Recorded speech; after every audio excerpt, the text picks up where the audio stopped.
मर के भी चैन ना पाया तो किधर जाएंगे। निश्तर अस्पताल मुल्तान में ऐसी बेहिसी के इंसानियत भी तड़प उठी।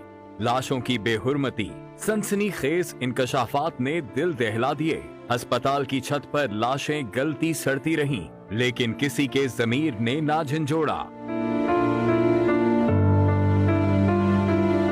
दिलखराश वीडियो सोशल मीडिया पर वायरल हुई तो हुकूमत से लेकर अस्पताल इंतजामिया तक खलबली मच गई।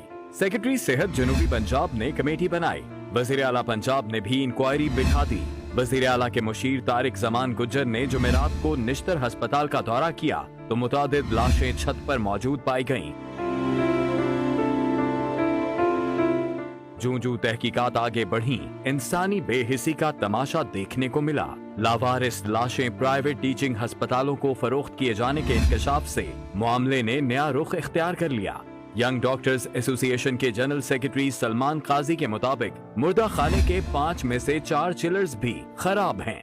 हर थाने की हदूद में, जिस थाने की हदूद में लाश मिले, उस थाने के एक सब इंस्पेक्टर की ड्यूटी होती है जो उस लाश को उठाता है, उसको गुस्लो कफन का भी जिम्मेदार है, उसको अमानतन मुर्दा खाने में रखवाने का भी जिम्मेदार है। और अगर बाद में वो लाश मेडिकल कॉलेज में चली जाती है ऑटोप्सी के लिए या डायसेक्शन के लिए, तो भी उस सब इंस्पेक्टर के नोटिस में होती है। निश्तर अस्पताल इंतजामिया के मुताबिक लावारिस लाशों को दफनाने के लिए पुलिस को लेटर लिखा गया। ताहम 4-5 साल से पुरानी लाशों को फ्रीजर में रखना मुमकिन नहीं होता। ये भी तासुर दिया जा रहा है कि जी 500 डेड बॉडीज थी, 5000 थी। ये बिल्कुल दुरुस्त नहीं। हमारे पास हर चीज का रिकॉर्ड मौजूद है। 3 से 4 थी डेड बॉडीज उधर पड़ी हुई थी, तो जिनके बारे में सारा तक कंफर्म कर लिया गया था कि इनका कोई वारिस नहीं है और मुतल्लिका अदालत को उसको बता भी दिया गया। निश्तर अस्पताल इंतजामिया का कहना है कि ऐसी लाशें स्टूडेंट्स की रिसर्च के लिए इस्तेमाल में लाई जाती हैं।